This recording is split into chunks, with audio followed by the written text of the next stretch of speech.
Casuslar şehri Tanca'dan herkese sevgiler, selamlar dostlar. Nasılsınız? Umarım iyisinizdir, keyifler yerindedir, sağlığınız yerindedir. Biliyorsunuz bir önceki videoda Şafşavan'daydık, Mavi Şehri gezdik. Artık bu videoda Fas'a veda ediyoruz. Güzel ve keyifli bir Fas seyahati geçirdiğimi düşünüyorum. Umarım sizler de keyif almışsınızdır izlerken. Tanca şehrine geldim. Aslında buraya gelme gibi bir planım, niyetim yoktu. Bunun yerine Sahra Çölü'ne gidecektim ama belli başlı sebeplerden dolayı Sahra planımı erteledim. Dedim ki madem vaktim var başka bir şehir göreyim, olduğum şehirlerde kalmayayım. Nereye geleyim istedim? Tanca'ya geleyim istedim. Buradan böyle Cebeli Tarık Boğazı'na bakalım istedim hep beraber. Ve farklı bir şehir görelim istedim. Tanca'dayız, burayı gezeceğiz arkadaşlar. Casuslar şehri dedim buraya, bunun sebebini de ilerleyen dakikalarda anlayacaksınız. Çok ilginç bir yere geldik açıkçası. Tarihi vesairesi birazcık farklı bu şehrin. Buranın hikayesini dinleyeceğiz hep birlikte ve bu videoyla birlikte artık Fas'a veda edeceğiz arkadaşlar. Sıcak bir hava var, güzel bir hava var. Şöyle sizleri kaldığım yerin çatısından selamlamak istedim. Arkamda eski şehrin olduğu manzarayı görüyorsunuz. Evler vesaireler, bayağı bir döküntü, ne yazık ki insanlar bu şekilde hayatlarını idare ediyorlar. Gezeceğiz, göreceğiz, konuşacağız, öğreneceğiz, dertleşeceğiz ve Fas'a güzel bir veda edeceğimizi düşünüyorum. Yine tekrardan ileriki dönemlerde Fas'a geliriz, yani neden gelmeyelim. Sevdim aslında ülkeyi. Türkiye'nin lider su arıtma markası İhlas Aerosevilyon'un sponsorluğunda videomuz başlıyor. Sizler de musluktan güvenle ve sağlıklı su içmek istiyorsanız linki açıklamaya bıraktım, oradan bakabilirsiniz. Casuslar şehrini keşfetmeye başlayalım dostlar. Türkiye'nin lider su arıtma markası Aerosevilyon Unique sunar. Arkadaşlar kaldığım yer ara sokakta bir yer. Şöyle kapısını göstereyim.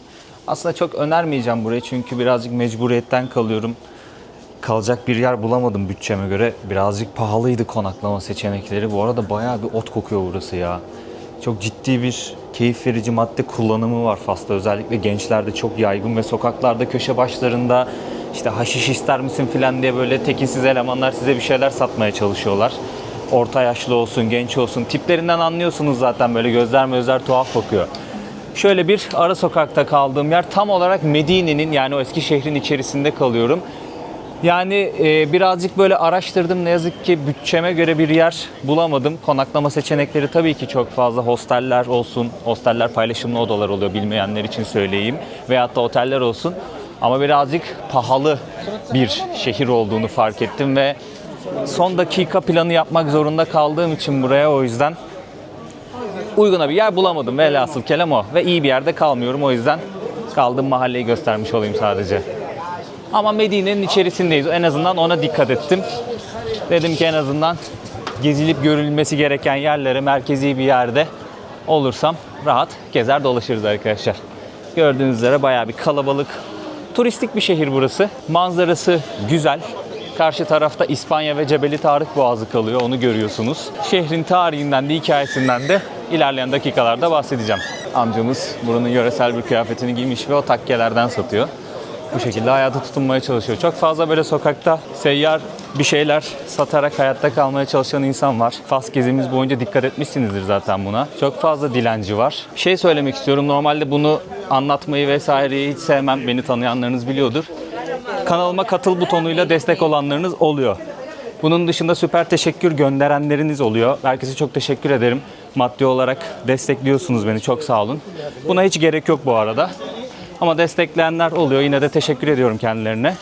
Onların gönderdikleri bu parayı üzerine ben de ekleyerek, biliyorsunuz çok fazla evsiz vesaire oluyor gezdiğimiz yerlerde. Bu insanlara ben dağıtıyorum o paraları. Göstermeyi sevmiyorum. Bir yardım yapıldığında bunun gösterilmesi benim hoşuma gitmiyor. Karşıdaki insanın onurunu zedeliyor bence. Yanlış buluyorum bunu. O yüzden göstermiyorum. Önceden bunu söylemiyordum da ama çok fazla dayak yedim bu konuda. Linçlendim. En azından bunu bilin diye söylüyorum arkadaşlar. İçiniz rahat olsun. Tekrar ediyorum. Kanalımı maddi olarak desteklemenize gerek yok. Videolarımı izlemeniz, sonuna kadar izlemeniz özellikle. Beğeni atmanız, bir yorum da olsa yorum atmanız, kanalıma abone olmanız, sevdiklerinizle paylaşmanız benim için en büyük destek. Ben bu işten para kazanıyorum. Dünyayı geziyorum. İçerik üretiyorum. Sizlerin beğenisine sunuyorum. Siz izledikçe, bunları yaptıkça ben para kazanıyorum ve yeni yerler keşfetmeye, hikayeler keşfetmeye, sizlerle paylaşmaya devam ediyorum. Videonun başındayken de bunu anlatmak istedim arkadaşlar. Burada bayağı bir döviz ofisi var. Ben parayı bozayım da o işi de bir halledelim. Yeah, I'm Turkish. Burada 10 TL var. Aleykümselam abi, sağ ol. Oo 5 lira da var. Bu bayağı eski para ya. This is very old money. How did you find? You are in Tangier, anything is possible. Oh, yes. Used to be the market of the money here. Before it used to be Jewish living here. You have bags with money. Lira. Oh, okay. So Okay. this is the history of Tangier. 1920 used to be international. And this is a Jewish neighborhood. Well, Jewish all in Morocco. Okay. We lived side to side. Aha. You know, but the good Jewish, not the bad Jewish. Ya. Şükran abi. Not Netanyahu. Burada bir pazar yeri var. Buraya bakmak istiyorum. Dün şöyle bir göz attım buraya. Sanırım Fas'ta ilk defa böyle bir pazar yeri denk geliyor bana. Daha önce nerede denk geldi bilmiyorum. Böyle bir yer görmedim ben Fas'ta. Bakar mısınız zeytinlerin bolluğuna? Bir sürü çeşit yeşil zeytin ve siyah zeytin var. Böyle baharatlanmış, soslanmış. Burada bayağı seviyorlar zeytin arkadaşlar. Çok seviyorlar. İspanya serimi izleyenler zeytinler hakkında bir konuşma yapmıştım, zeytin ağaçları hakkında. Onu hatırlayacaktır. Bayağı da bir tepki almıştı bazı kesimler tarafından. Bunu nedense böyle bir kötüleme olarak algılamışlardı. Bayağı böyle bir hainlik, teröristlik bir şeylik, bir sürü bir mesaj okumak zorunda kalmıştım onların yüzünden ve saçma sapan yorumlar. Derdim de şuydu yani, zeytin ağaçlarına dokunulmasın ülkemizde. Bunu söylüyordum. Bundan kaynaklı olarak hain oldum, terörist oldum, bir şeyler oldum. Birilerini bir kalıba koymak çok kolay arkadaşlar. Ama işte hakikati konuşmak, doğruyu savunmak her zaman bizim yapmamız gereken şey. Burada böyle kasaplar masaplar var, böyle et satıyorlar, tavuk mavuk satıyorlar, sebzedir, meyvedir. Çok ağır kişniş kokuları da alıyorum bu arada. Kişniş de satıyorlar. Biliyorsunuz maydanoz gibi kişniş, görünüş aynı, yaklaşınca farkını anlıyorsunuz çünkü kokuyu hissediyorsunuz. Baksanıza ne güzel dizmişler. Bana bu ithamlarda bulunan insanların hiçbiri benimle oturup bir konuda konuşmadı, beni tanımıyor, tartışmadı, hayat görüşümü tam olarak bilmiyor ki ben aslında belli başlı noktalarda söylüyorum aslında, net bir şekilde belli ediyorum ama anladıklarını da sanmıyorum açıkçası. Ama onların yapmayı sevdiği şey dışlamak, diyalogtan uzaklaştırmak. Yani bilmiyorum, benden bir şey eksiltmiyor mesela bu. Ben yine doğru bildiğim şeyi savunuyorum arkadaşlar ama onların bunu yapması bence yanlış. Anlamak gerekiyor, anlamak gerekiyor. Pazarın ucu balık haline çıktı. Bakar mısınız balıklara? Ben Facebook'ta bir balık türünü bilmiyorum diye küfür de yemiştim mesela. Bana çok komik gelmişti o. Balıkçı abiler döşemişti bana bayağı. Sanki ben balıkları bilmem gerekiyormuş gibi, tanımam gerekiyormuş gibi. Farzı misal bu balık hangi tür bilmiyorum mesela. Bunun adını bilmediğim diye küfür yediğinizi düşünün. Bu öfke, nefret, dışlama çok garip geliyor bana ya. Şu an bulunduğumuz nokta hem Akdeniz'e bakıyor hem Atlantik'e bakıyor arkadaşlar. O yüzden tam bir deniz ürünü cennetine gelmiş bulunuyoruz yani. Baksanıza karidesler, kalamarlar, çeşit çeşit deniz ürünleri. O kadar değişik ki. Ben eskiden mesela deniz ürünü çok fazla sevmezdim ama seyahat etmeye başladıkça, genel olarak böyle çok yemek yiyen biri değildim ama seyahat etmeye başladıkça acayip güzel yemekler keşfettim. Deniz ürünleri de hoş gelmeye başladı, güzel gelmeye başladı. Yemeye başladım arkadaşlar, yani yemek yemek gerçekten bir sanatmış yani, onu fark ettim seyahat ettikçe. Baksanıza kalamarlara falan. Bu ne, onu anlamadım. Bölmüşlerdir kesin, hayvanın bir parçasıdır da bölmüşlerdir, ondan anlamıyoruzdur. Böyle bir balık hali. Şöyle sizlere göstereyim. Çok büyük değil ama derli toplu. Çok ağır bir koku da yok bu arada. Oy maşallah, ne kadar büyük. Kocaman abi. Oo, yengece bak. Bu hangi tür yengeç acaba? İri birazcık. Midyeler. Burada midyeleri bizdeki gibi böyle pirinçle yemiyorlar. Pirinç ekleyip, baharatlı pirinç ekleyip yemiyorlar. Böyle normal yiyorlar. İspanya'da da öyleydi. Limon sıkıp yiyorlar. Sadece eti. Baksanıza burada böyle kocaman kocaman balıklar var diyecektim. Bu ne böyle ya? Bu kaç kilo acaba? Bayağı büyük. Bayağı büyük. Ve yerde varmış ha bir sürü balık. Aa, köpek balığı. Aa, köpek balığı mı bu? Ağzı ona benziyor çünkü. Oy oy oy oy oy. Bu tunaydı galiba. Parlak olan tunaydı galiba. Doğru hatırlıyorum sanırım. Bayağı değişik bir pazar yerine geldik ya. Evet, Fas pazarları. Tamam, video başlığımız belli oldu arkadaşlar. Fas'taki ilginç pazar, ilginç deniz ürünleri satan pazar. Burası Balıkali. Gayet güzel bir yer, tatlı bir yer. Ağır bir koku yok, rahat gezebiliyorsunuz. Abilerimiz video çekerken sıkıntı yaratmadı sağ olsunlar. Fas'ta çünkü problem arkadaşlar. Fas'ta video çekmek problem. Burada da bir tane kasap var. Kemiklere baksana, ayırmış böyle büyük bir özenle.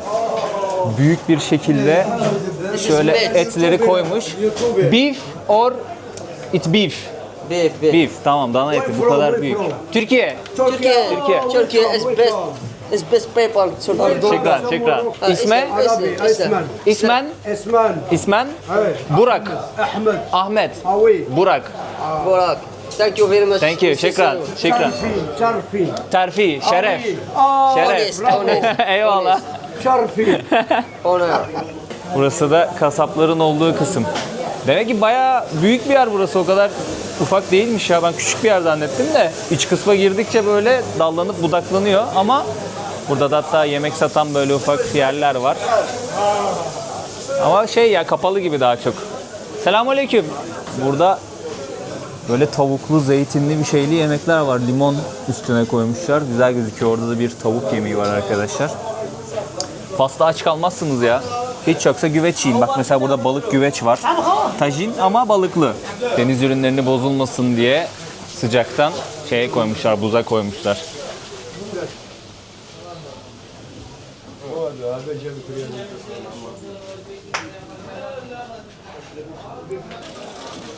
Çöplerin yanında abimiz burada tepsileri yıkıyor. Paçaları sıvadı. Burada tepsileri yıkıyor ama hemen yan tarafında çöpler var. Yani ne kadar hijyenik olduğunu siz düşünün. Kemikleri buraya atmışlar. Ha, tekrar Balıkali'nin olduğu yere çıktık. Labirent gibi ha. O maşallah, eti nasıl indirdi bak oradan. Ha, şeye taktılar. Daha deminki yere geldik. Daha deminki yere geldik.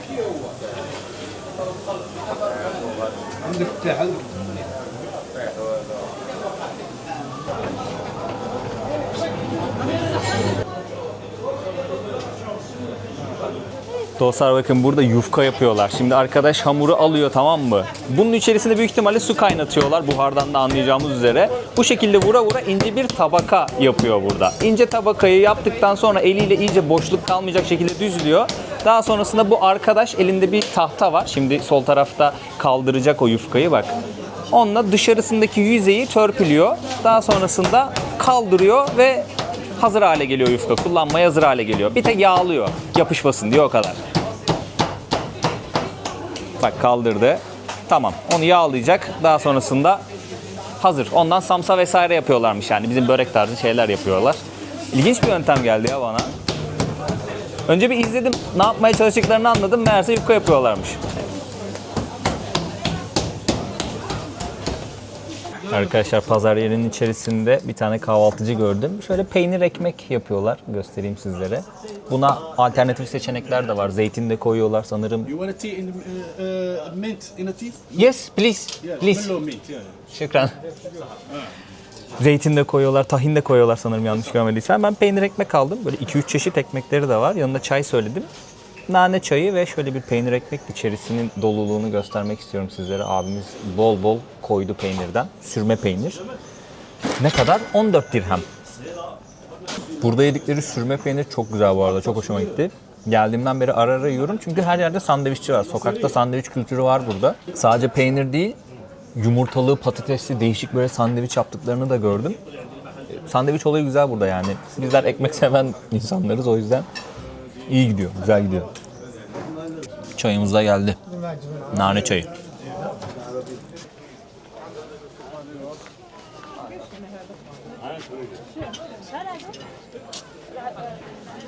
Arkadaşlar burası sahile kıyısı olan bir şehir. Deniz kenarının olduğu kısma geldim şimdi. Arap ülkelerinde eğer bir şehrin denize kıyısı varsa oraya genellikle böyle bir araba yolu yapılır. Bir de yürüyüş yolu yapılır. Kurniş derler oraya. Tanca şehrinin Kurniş'indeyiz arkadaşlar. Ben ama yol tarafına inmedim. Biraz daha yüksekte kalmak istiyorum ki sizlere manzarayı daha net gösterebileyim arkadaşlar. Burada da insanlar geliyorlar, oturuyorlar, manzarayı izliyorlar, sahilde yürüyüş yapıyorlar. Benim en beğendiğim kurnişlerden bir tanesi Beyrut'tadır mesela. Çok güzel gün batımı izlersiniz orada. Buranın konumuna baktığınız zaman çok ilginç bir şehir olduğunu görüyorsunuz arkadaşlar. Şu an bizim baktığımız taraf Atlantik aslında. Atlantik'e bağlanan kısımdayız biz. Cebeli Tarık Boğazı'nı görüyoruz. Şöyle sizlere göstermek istiyorum. Hemen aşağı tarafta ufak bir marina var. Balıkçı teknelerini görüyorum ben. Hatta ileride bir tane kruz gemisi görüyorsunuz. Devasa bir kruz gemisi var. Turistler, burası bir kıyı şeridi olduğu için gelip buraya yanışıyor kruz gemileri. Turistler geliyorlar, artık kaç gün kalıyorsa gemi burada, o kadar gün boyunca geziyorlar, dolaşıyorlar. Burayı da görmüş oluyorlar arkadaşlar. Hemen karşı tarafta İspanya'yı görüyoruz. Şu karşıdaki kara parçası İspanya'ya ait ve İspanya'nın Tarifa şehri var orada. Hemen zaten Cebeli Tarık Boğazı'nda görüyoruz. Oldukça stratejik bir konum burası. Yani Cebeli Tarık Boğazı'nın stratejik olarak önemini zaten biliyorsunuz arkadaşlar. Cebeli Tarık Boğazı dünya üzerindeki en kritik dar geçitlerden bir tanesi. Önemi sadece coğrafi olarak değil arkadaşlar. Tarihi olarak baktığımızda da oldukça önemli. Ticari olarak, askeri strateji olarak, göç açısından bu konuların hepsini değerlendirdiğimiz zaman şu an kritik bir noktadayız. En önemlisi de Akdeniz ile Atlas Okyanusu'nu birbirine bağlayan tek doğal geçit arkadaşlar. En dar noktası aşağı yukarı 14 kilometreymiş. Yani Afrika kıtasıyla Avrupa kıtası neredeyse birbirine bağlanıyor burada yani. Dokunacak seviyeye kadar gelmiş. Dünyanın kapısı olarak nitelendiriyorlar burayı. Her yıl 100.000'den fazla gemi geçiyormuş arkadaşlar buradan. Yani Panama kanalı kadar, Süveyş kanalı kadar önemli bir yer burası. Dünya deniz ticaretinin önemli bir kısmı buradan geçiyor, anlayacağınız. Tarihi incelediğimiz zaman buranın askeri ve stratejik olarak neden önemli olduğunu da anlıyoruz. Çünkü bu boğazı kontrol eden genellikle Akdeniz'i kontrol ediyor. İşte Roma İmparatorluğu, Endülüs Emevileri, dolaylı olarak Osmanlı İmparatorluğu'nu sayabiliriz. Bir dönem Birleşik Krallık vesaire vesaire. Yani aslında bu boğazı kontrol eden iç kısımdaki yapılacak, Akdeniz'in iç kısmında yapılacak o ticaretin bir noktada söz söyleyicisi oluyor gibi değerlendirebiliriz aslında. Bu konuda hatalı düşünüyorsam yorumlarınızı bekliyorum arkadaşlar. Ben bu bilgileri verirken mutlaka aklınıza şu gelmiştir. Ya Avrupa kıtasına bu kadar yakın bir nokta burası. Mutlaka kaçmaya çalışanlar oluyordur diye düşünmüşsünüzdür. Doğru düşünmüşsünüz arkadaşlar. Bu noktadan Avrupa'ya, İspanya'ya kaçmaya çalışanlar oluyormuş ve ne yazık ki çok dramatik sahnelerin de yaşandığı, insanların hayatını kaybettiği, karşıya Avrupa'ya geçmeye çalışırken yaptığım araştırmalarda gördüğüm şeyler. Afrika kıtasının belirli noktalarından buraya ulaşıp Tanca'ya gelip İspanya'ya, Avrupa kıtasına kaçmaya çalışan bir sürü de insan oluyor arkadaşlar. Cebeli Tarık Boğazı, Tanca'nın belki de gördüğü şu manzara en güzel manzara diyebilirim. Şu an biz Atlantik tarafındayız. Yani şu baktığımız kısım arkadaşlar Atlantik'e açılan kısım. Ama hemen şu taraf, elimde gösterdiğim kısım Cebeli Tarık Boğazı'nın en dar geçidinin olduğu taraf. Dedim ya yaklaşık 14 kilometre diye. Oradan Akdeniz'e giriyor işte. Oradan artık güzelim Akdeniz'e bağlanıyoruz arkadaşlar. Burada sahilde balıkçı abilerimiz var. Ekmeklerini kazanmaya çalışıyorlar. Belki bir hobi olarak yapıyorlardır. Belki buradan tuttukları balıkları satıyorlardır, bilmiyorum. Tanca'nın stratejik olarak böyle bir konumu var arkadaşlar. Bu sebeple önemli bir şehir. Geçmişte de çok önemli bir şehirdi. Casuslar şehri dememin sebebi bir noktada aslında konumdan kaynaklı. Geçmişine baktığımızda burayı Fenikelilerin kurduğunu görüyoruz arkadaşlar. Daha sonrasında Kartacalılar geliyor, Romalılar geliyor. Arap ve Berberilerin burayı kontrol ettiği bir dönem var. İslam dünyasının en önemli limanlarından biri oluyor o dönem.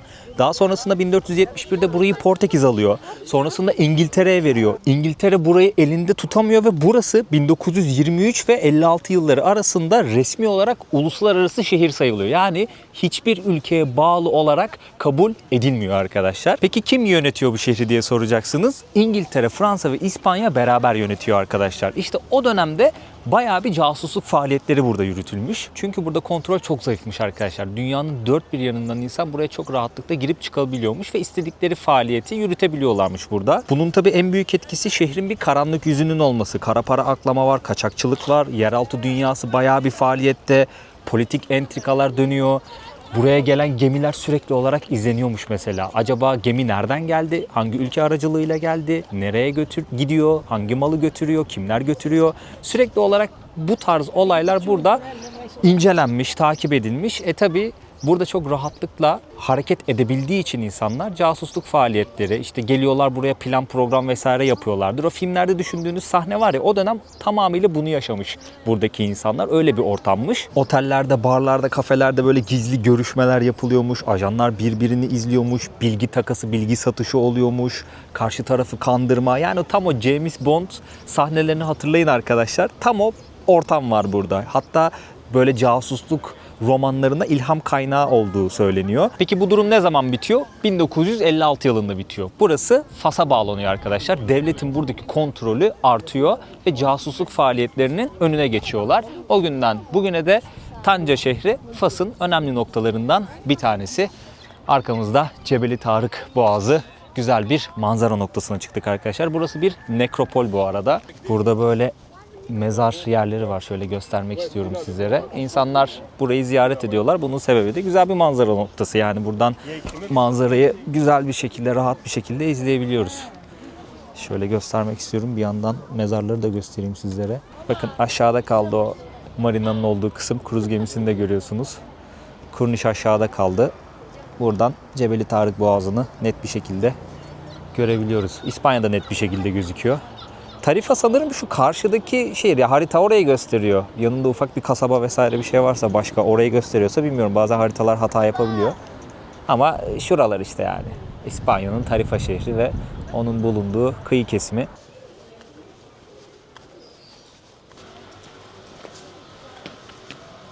Dostlar, Tanca'nın kalbine geldik. Bu meydanın ismi Grand Socco. Eski Tanca ile yeni Tanca'nın kesiştiği nokta olarak adlandırılıyor burası. Şu an baktığımız noktada eski Tanca'nın olduğu Medine kısmı, yani tarihi sokakların olduğu kısım. Hemen karşıda Medine'nin kapısını görüyoruz arkadaşlar. Fas seyahatimi takip edenler Medine'leri hatırlayacaktır. Tarihi şehirler. Videonun başında Medine'nin sokaklarında birazcık dolaşmıştık hatta. Benim kaldığım yerde Medine'nin tam kalbi diyebilirim. Şöyle kendimi hemen karşıya attım. Bu kapıdan içeriye girelim. Medine'nin sokaklarına kendimize atalım. Ufak bir tur atalım burada. Daha sonrasında birazcık karnım acıktı. Yemek yemek istiyorum. Burada polisler de var. Turist polisleri. Sağlı sollu hediyelik eşya dükkanları, çeşitli alışveriş yapabileceğiniz dükkanlar, kafeler, restoranlar. Fas serim boyunca Medine'lerde sıklıkla vakit geçirdik. Çünkü diğer tarafta yapacak pek fazla bir şey yok. Mesela Tanca'ya geldiniz, şehrin dışarısında da gezip görebileceğiniz yerler var tabii ki. Ama genelde insanlar ne yapıyorlar? Medine'lerde vakit geçiriyorlar. Expo 2012'ye katılmış mesela bu şehir. Genelde turistler tarihi sokaklarda vakit geçiriyor. Mesela ben İzmirliyim. Hafta sonu dışarı mı çıkacağız? Gezip dolaşmak mı istiyoruz? Genelde böyle Alsancak, Karşıyaka, Güzelyalı falan oralara insanlar gider şehir içerisinde. Ama konağa gittiğinde de ne yapar? Kemeraltı Çarşısı'nı gezer. İşte Kemeraltı Çarşısı gibi düşünebilirsiniz burayı. Burası o ziyaret ettiğimiz pazar yeri var ya. Buradan içeriye giriyorsunuz abi, o pazar yerindesiniz. Adını da şöyle göstereyim sizlere. Güzel bir pazar yeriydi bu arada. Fas'ta ilk defa öyle bir pazar yeri gezdim. Genelde hep böyle Medine'lerde dolaştık. Farklı sokaklarda gezdik ama o tarz bir pazar yeri ziyaret ettiğimizi hatırlamıyorum ben.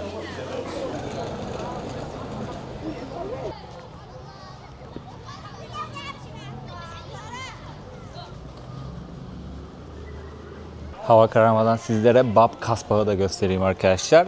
Bab kapı demek, Kasbah hatta kale demek. Yani kalenin kapısı gibi, Hisar'ın kapısı gibi düşünebilirsiniz çevirdiğiniz zaman.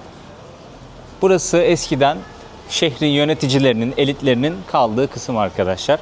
Eski şehirle burası arasındaki kapıyı temsil ediyor aslında, buranın giriş noktası. Bu abi de böyle daldı içeriye ama demek ki arabada giriyormuş buraya. Surların hemen arasında kalan kısım.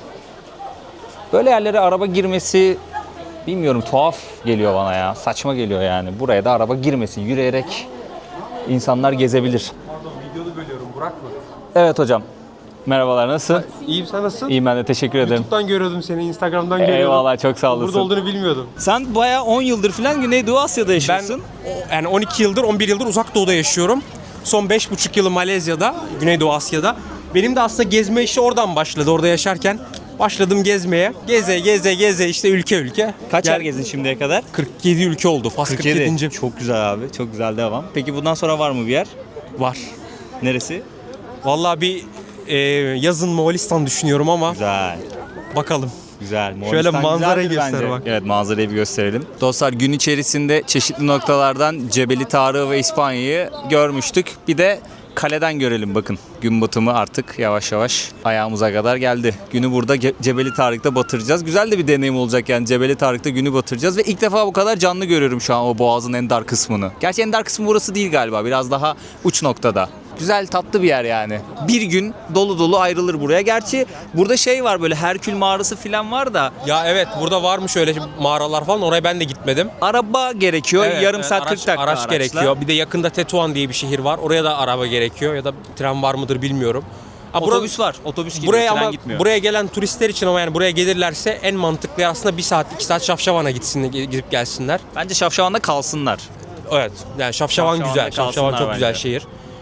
Onun dışında Fas'ta yani en otantik şehir ama Fes. Bir de en güzel yer bence burası. Marrakeş çok turistik. Kaynıyor Avrupalı turist. Nasıl peki, zorlandın mı burada? Mesela Faslılar genelde şey olur ya, yoldan çevirir, rehber arıyor musun? Abi yol tarif edelim falan. Ona la şükran. Arapçada hayır teşekkürler, la şükran deyip geçiyorsun. Sıkıntı yaşamadın. Evet, yok. Güzel. Keyifli geçti. Çok keyifli geç. Çok beğendim ben Fas'ı. Çok güzel bir ülke. Ne kadar gün kalırsın peki burada mesela? Önerirsin kalmayı? Ya şöyle, eğer bütün Fas'ı gezmek istiyorlarsa yani en az bir 10-12 gün ayırsınlar. Çünkü çok şehir var, görecek çok yer var. Ki biz daha mesela sen de ben de çölü yapmadık. Ya bir de bunun çölü var ki 3 gün sürüyor. Çöl dahil 3 hafta diyorum ben mesela. Dolu dolu böyle. Evet, Fas'ı böyle her şeyini ben gördüm demek için bir aya yakın bir süre harcamak gerekebilir burada. Güzel bir ülke. Çok güzel bir ülke. Yani ben bu kadar beklemiyordum Fas'ı. Yemekler hakkında ne düşünüyorsun? Ya yemekleri şöyle çok lezzetli ama 2 tane önemli yemekleri var. Hani bir tajin, bir de kuskus. Onun dışında pastilla var. Ama yemeklerde çok böyle bir bizdeki gibi hani bir baharat ya uzak doğudaki Asya'daki gibi baharat olayı yok. Biz tabii Asya'da alıştık baharata, bilmem ne, acıya, şuna buna. Burada sadece etse et, sebze ise sebze. Ama Baharat baharat olayı yok. tuhaf biraz burada. Bizim ağız tadımıza uzak değil, yakın da değil. Evet, Ortalama bir şey olmuş gibi yani. Evet, yani bir Türk buraya geldiğinde kesinlikle aç kalmaz ama Ben güzel yedim de, böyle dolu dolu yedim de çok nadir der belki.